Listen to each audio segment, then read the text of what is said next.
Kerri Murray, and I serve as president of ShelterBox, a global humanitarian organization that is bringing emergency shelter and life-saving supplies to communities that have been devastated by disaster and conflict situation. This year is a big year for ShelterBox. We're 20 years old. We've brought shelter to 1.6 million people, over 300 different deployments, over 100 countries. And ShelterBox has really been built on the backs of volunteers, people that really believe that shelter is a human right, and they've really made this work possible. Over the years, I've had the opportunity to see so many people do extraordinary things to raise awareness, to raise funds, to support the global work. But I'm really excited because today I get to interview someone that truly inspires me. She is leadership in action. She is a profile in courage and determination, and truly personifies service above self. And her name is Brittany Woodrum. And she is a young lady that is doing something truly extraordinary starting this week. And Brittany, I don't want to steal your thunder or steal the surprise. I want you to share with everyone what you're doing. Yeah, so obviously, as you just said, Kerri, ShelterBox has seen a number of ambassadors take on a variety of unique physical challenges over the years. So whenever I became an ambassador, I knew it was not a question of if, but when. So this summer, I will be climbing all 58 of Colorado's 14ers. So that is mountains above 14,000 feet. If anyone's tuning in from Europe or abroad, that's over 4,200 meters. And so I'll be doing all of that with the ShelterBox on my back. Yeah. It's unbelievable. So Brittany, let me get this straight. So you are going to trek 58 mountains, 540 miles, 232,000 feet of elevation, and one mission. So can you tell me why? Why are you doing this for ShelterBox? What is it about ShelterBox that inspired you to take on this like massive project? Well, you know, so about a year ago, I moved to Denver to begin my master's degree in humanitarian assistance. So I'm just an individual who's called to service. I believe that I myself have been very blessed and privileged in my life, and that therefore, the best thing I could do with that is to pass that on to others and make sure that others have those basic needs and necessities and that they're taken care of. And so whenever I began my studies at Denver, I was kind of looking for a way to get involved in my community and with a humanitarian organization. And I found ShelterBox, became an ambassador, and it's just been an incredible journey ever since. But how I kind of came up with this idea, well, as just an avid outdoors woman, I'm always looking for ways to combine my passions for service with my love for the outdoors. And so I've done a few different physical challenges over the years. And over the past year, I've gotten out into the Rockies a number of times. And I was thinking, oh, you know, maybe I could do something with ShelterBox and climbing or hiking in Colorado. And I had kind of originally thought, though, I'll do that after graduation. And then whenever COVID-19 hit, I think we all had to kind of re-envision how we're able to support our communities and work in our communities. And it really seemed like, well, nowadays, it seems like the only thing that's guaranteed is our planet's growing need. And so I knew that there was something I needed to do, but I wanted to make sure that I was safe and smart and sustainable with this project. And so I thought that climbing up mountains, this was something that I could do that had relatively low impact on the community. It's something I could go out and do by myself or with a small team, and still be able to raise funds, raise awareness for vulnerable populations around the world and for ShelterBox, while still feeling like I was being safe and during the pandemic. So that's so awesome. And I think that you took this upon yourself to really come up with what is it that you can do. And I'm a big believer that everyone has something to contribute. And I love that you combined your love for climbing and your love for ShelterBox, and you're doing something safely during COVID. You know, you mentioned this, the massive displacement, and there's more people displaced in our world today than in any time in recorded history. Disasters have not stopped because of COVID. They're still happening. There's conflict situations leading to lots of displacement. There's natural disasters that are devastating communities across the world. So our work hasn't stopped at ShelterBox. It's definitely become so much more complex with COVID, and we've had to really adapt. So adding things like soap and hand washing basins to the aid package, in addition to the shelters and the tarpaulins and the tools. And our goal is to do no harm. And so smaller distribution days, more education around hygiene. So our work has only become even more important now than even ever before. And there's a lot of talk about health and hygiene right now, but there are three mitigating factors to slowing the spread of this virus. It's health, it's hygiene, and it's shelter. And so our work has never been more important. But as you know, I always say if it bleeds, it leads. And it's on the worst day ever that people care about the work of a disaster relief organization. And those headline grabbing emergencies aren't really in the headlines, because the main thing in the headlines is COVID right now. So I think it's pretty extraordinary that you took it upon yourself to really help raise awareness of our work and our work right now during COVID. I know you have a connection to Rotary, and I know that there's some incredible work that you're doing around Rotary and what you've applied for as the Peace Fellow. Could you share more about that, your connection to Rotary?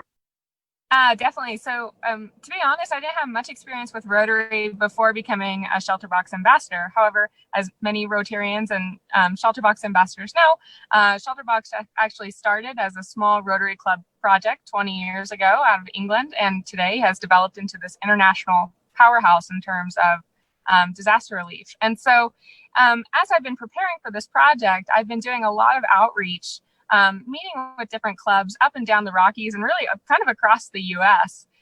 Mm-hmm. And although, I think we as Rotarians, as philanthropists, as service oriented individuals, we all want to be out there in our communities, but the safest thing is to be staying at home right now, right, for the greater good. And despite the fact that we all are on Zoom, that's actually helped me a lot, because it's enabled me to be able to connect with all kinds of individuals that I never would have had the power to, had we not had these technological capabilities to continue to meet and talk about these important topics via Zoom and online platforms.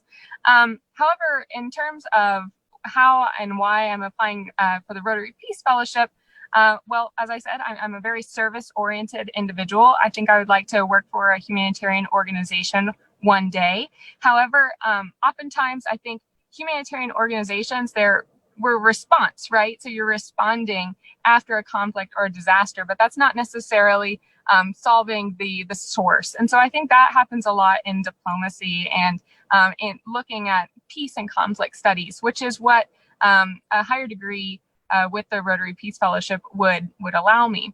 And so over the past few years, so I graduated from the University of Kentucky in 2015, where I studied nonprofit administration. I thought I would work at a museum or something when I graduated, but that kind of opened the door into the work of all these international NGOs around the world.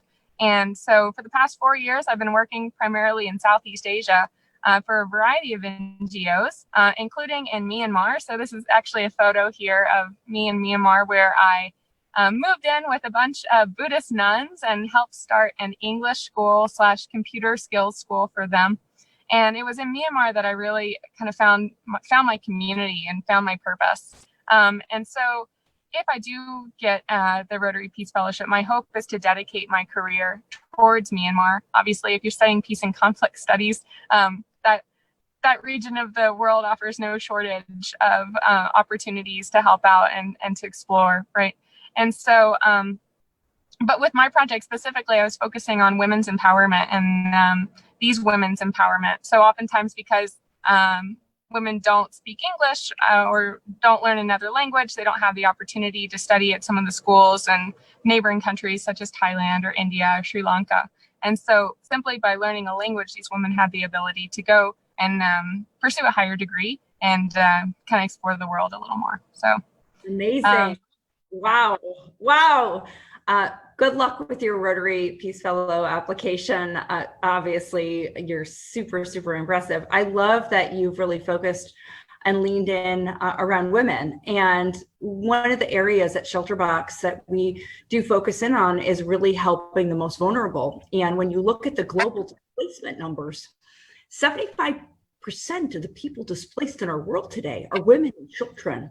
And women suffer disproportionately in disasters, higher death rates, higher rates of sexual violence.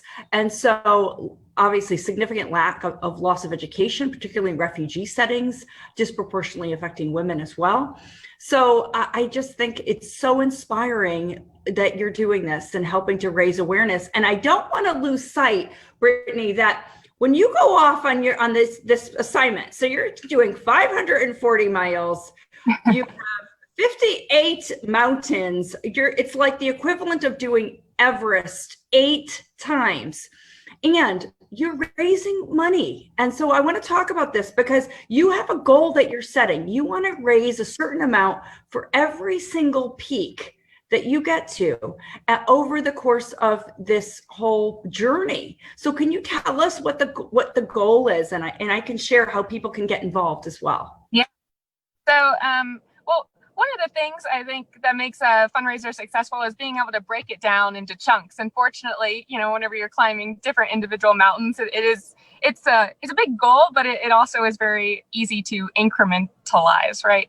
And so my idea is to raise $1,400 per mountain. Every mountain is at least 14,000 feet. So that's where the number comes from. Okay. And 8 mountains, $1,400 per mountain is almost $82,000 per mountain. And this is all going to be donated to ShelterBox's current COVID-19 emergency relief fund. So. Wow. Okay. So for people to get involved and learn more, we have a page on the website. It's at shelterboxusa.org/14ers. And that is indicative of each peak is over 14,000 feet. I love that. So it's 14ers, shelterboxusa.org/14ers. It's there on the page. You can also text 58 peaks to 202-858-1233. Super exciting. I want to know, so during COVID, I think many people have tried to, when they can, get out and get some exercise. So like so many people, I'm kind of discovering a new love, which is hiking. I never did this before. I was winded the first day. I go in the evening when it's cooler and I'm really enjoying it. But what I'm really interested in, especially for someone who is going to be going and doing 58 peaks, how do you prepare? What kind of food do you eat? Where are you sleeping? I want to know more. Yeah. Well, I mean, in terms of how you prepare, well, I'm a triathlete, so I exercise pretty much every day. I do a variety of exercises, from being on the bike to swimming to running, obviously. And then I've also been fortunate to have my own gym and be able to really focus in on my knees and ankles. I think that climbing up and down, those are those target areas that you definitely want to strengthen. However, in addition to that, obviously this project is very risky on a number of levels. And so one of the risks that I'm really, really focusing on is the impact that I'm making on smaller communities across Colorado. So trying to reduce the amount of time that I ever have to come into contact with people or go into stores and things like that. So actually, I don't know if you guys can see it. I have an entire Tupperware container back here, totally just packed full of dried food. So the entire month of May and June, I pretty much had my dehydrator running, doing all kinds of meal prep. So what you really focus on, I think, whenever you're in the backcountry, is any food that can be boiled and cooked with water. That's a good starting point. So some of my favorite foods include like couscous, like minute rice, ramen, and you find ways to be very creative with those basic ingredients. And then you have a lot of just dried fruits and things like bars. Oatmeal is great. Snickers, you need energy to get up and down those mountains. So things like that. As for where I'm camping, or where I'm sleeping, right? So one of the nice things that I'm discovering in the past, whenever I've been in the backcountry, I'm usually doing like long long walks where I have everything on my back, right? So you want to be really light. If you're doing, like I did the Appalachian Trail a few years ago, and if you're hiking that much, you want to be super light and conscientious. However, one of the nice things about this project is most of these mountains are day hikes where I go up and then I come right back down to my car, which allows me to have a lot more stuff than I normally would. So in terms of like what I'm sleeping in, I've got a tent, and I've got like a sleeping pad, but I also have my car kind of spaced out. In Colorado, Colorado is kind of famous for its monsoon season, where we see a lot of thunderstorms and things in the afternoon, and that can include stuff like hail. So I might have to sleep in my car a few times. However, the goal is to be camping pretty much every single night, just living off of what I have in here and trying to reduce the amount of time I ever have to go into town and potentially spread the virus. Right. Wow. You are such an inspiration. And I want to mention to people, Brittany, you're not just going on and doing 58 peaks. You're doing it with a ShelterBox on your back. And I mean, I think the symbolism of like what that represents and what you're trying to raise awareness for and the people across the world that you're trying to serve is truly inspiring. And so I know that that is no small feat to do this without a box, but to do it without a box on your back is, wow, is pretty amazing. So I want to share with everyone again how they can get involved. I want to continue follow your journey. Can you give us an estimation of how long this will take? Do you have a finish date? Yeah, so I'll be starting this Friday, and then my goal is to be finished by late September. So the hiking season for 14ers is generally from early July to early October. So my goal is to finish on September 26th. Mm-hmm. So you'll finish the end of September. Do you think you'll see a lot of people along the way? And are you going to be raising a lot of awareness of ShelterBox on your journey? Yeah, well, hopefully. I mean, you do tend to see people out on the trail, and then, it's so funny. You walk by people on the street and you never talk to them, but out on the trail, it's like you always say hi to people. So I love the hiking community. But in addition to that, I've had so many Rotarians reach out to me, just offering me basic things like, their yards to camp in or a shower. Always important whenever you're on the go like that. So again, I'm trying to be conscientious and like reducing the amount of time that I do come into contact with people. But I do have a hiking partner who's going to be with me for the entire trip, and so I won't be completely isolated out there. I also have a couple of ShelterBox ambassadors who have been so kind. The Denver team is really joined me with their campers for weeks at a time. So it's not going to be as rough as you might think. Yeah. Well, I'm so excited to watch your journey. And Brittany, thank you so much. Brittany Woodrum, she is doing the 14ers projects, all to raise awareness of ShelterBox and the life-saving work of this organization. She's going to be raising money along the way. She has a very, very big goal. So let's help her get there. She wants to raise $1,400 per peak. And you can get involved at shelterboxusa.org/14ers. You can also text 58 peaks to 202-858-1233. More information on social media. We are going to be tracking you across your entire journey. You personify courage to lead. Right now is a very difficult time, and that you have really decided to dedicate your time and attention to this life-saving mission matters so much. And we're going to do everything we can to help you reach your goal. Thank you so much. I hope that you stay safe. Please stay safe. And just thanks for all you're doing. Brittany Woodrum, you are an incredible, incredible ambassador. And I'm so excited to watch your journey. So thank you, Brittany. Thank you so much, Kerri. And I just want to reiterate one thing real quick. Sure. So yeah, I'm hoping to raise $1,400 per mountain, but the donations don't have to come in the form of a $1,400 donation. Any amount truly will help.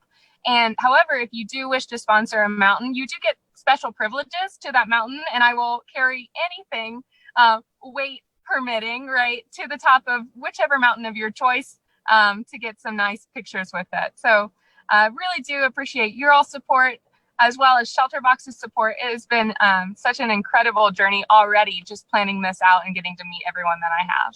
Awesome. Way to go, Brittany. Good luck. Thank you. Bye. See you soon. Bye.